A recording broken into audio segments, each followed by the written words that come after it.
ever looked at someone on stage, bright lights, big smile, flawless moves, and thought, wow, they must have had it easy?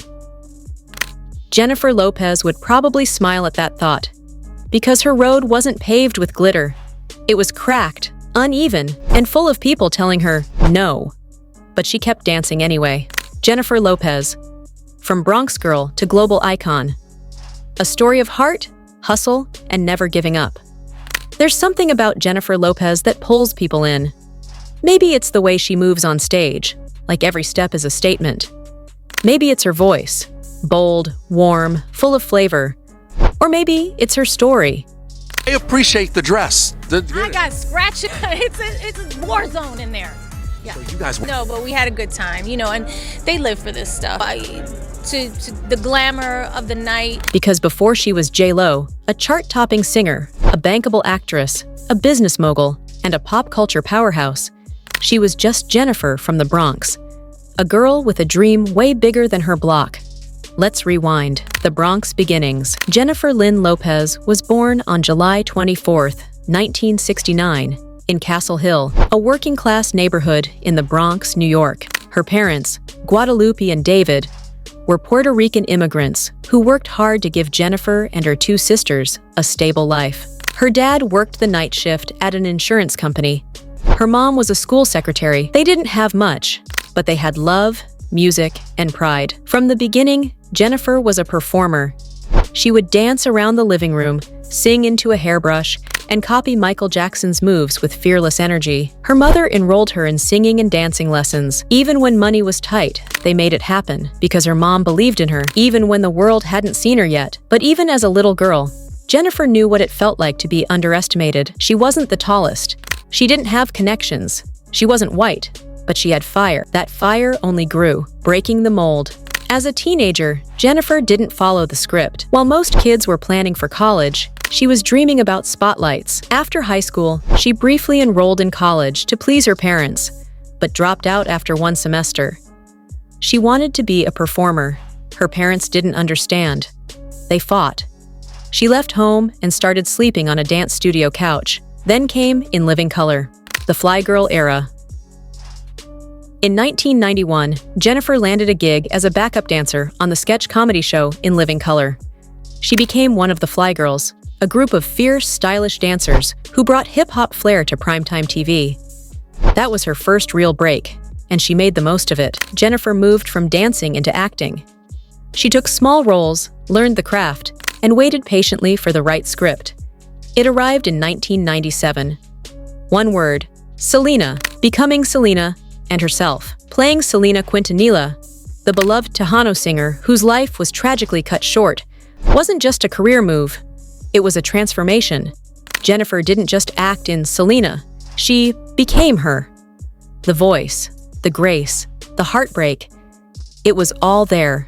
Hopefully you get to the point where you realize the only thing that's stopping you is you can break through any barrier, but sometimes our journey. Have you had that experience? I mean, for me, there's been so many. Audiences felt it. Critics praised it. And Jennifer made history as the first Latina actress to earn over $1 million for a film role. That moment changed everything. Suddenly, Hollywood couldn't ignore her. But even with success, there were whispers. She's just a dancer. She won't last. She's not a real singer. Jennifer heard it all. And then she dropped an album. J-Lo, the musician, setting her own beat. In 1999, Jennifer released her debut album, On the Six, named after the subway line she used to take between the Bronx and Manhattan. It was a statement, a love letter to her roots, and a declaration of arrival. The single, If You Had My Love, hit #1. Just like that, she was a pop star.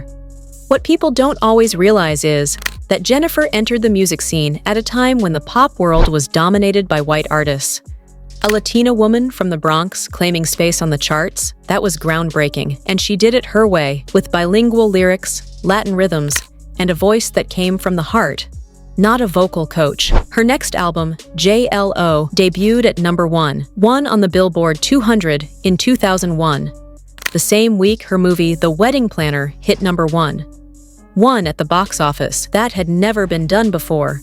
And as a person, and so I'm looking forward to this era of being up all night. Yeah.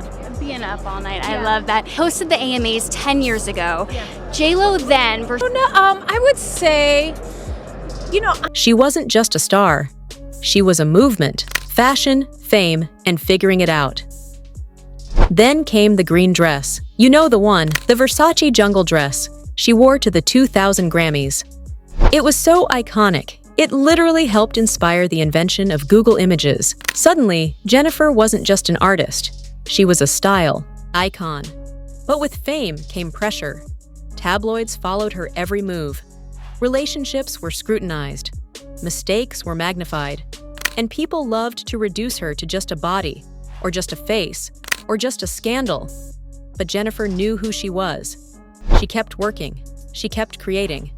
And when the music industry changed, she changed too. Failures, comebacks, and the power of resilience. Jennifer's career wasn't always smooth. Not every movie was a hit. Not every album topped the charts. But she never let one failure define her. She evolved. She took risks. She started a clothing line, launched fragrances, became a producer, and even returned to television, judging on American Idol, and reminding people that talent takes hustle. That's what makes Jennifer Lopez special. It's not just that she rises, it's that she keeps rising, no matter how many times the world counts her out. Super Bowl stage and global recognition. In 2020, Jennifer shared the Super Bowl halftime stage with Shakira. Two Latina women commanding the world's biggest stage. It was powerful, it was proud, it was historic. Jennifer used her time to celebrate her culture, shine a light on immigrant children, and show the world that Latina voices belong everywhere. Hustlers and Hollywood respect. Then came Hustlers. In 2019, a gritty, emotional, powerhouse performance that earned Jennifer serious awards buzz. She played Ramona, a former stripper turned con artist, with depth and power. The film wasn't just entertaining. It was a commentary on survival, ambition, and the American dream. Love, growth, and the power of self-belief. Let's talk about love for a second, because Jennifer's personal life has been as public as her music videos. She's been through heartbreaks, breakups, public divorces, and very public rebounds. She's been open about her struggles, about not feeling good enough, about rebuilding her confidence, about being a woman in a world that loves to define you before you define yourself. Leonard Quantraus, legacy, more than the fame. Jennifer Lopez isn't just a triple threat. She's a trailblazer. A proud Latina who broke into industries that weren't built for her. A dancer who became an actress, who became a singer, who became a brand. She opened doors. She challenged stereotypes. She built empires. But most importantly, she stayed real. Even at her most famous, she never forgot the Bronx. Never stopped being Jenny from the block. If Jennifer Lopez's journey moved you, inspired you, or reminded you that you're stronger than your setbacks, can you state, like, share, and subscribe to my channel LMS Music, and check out my playlist for more great videos. Until next time, keep the music playing.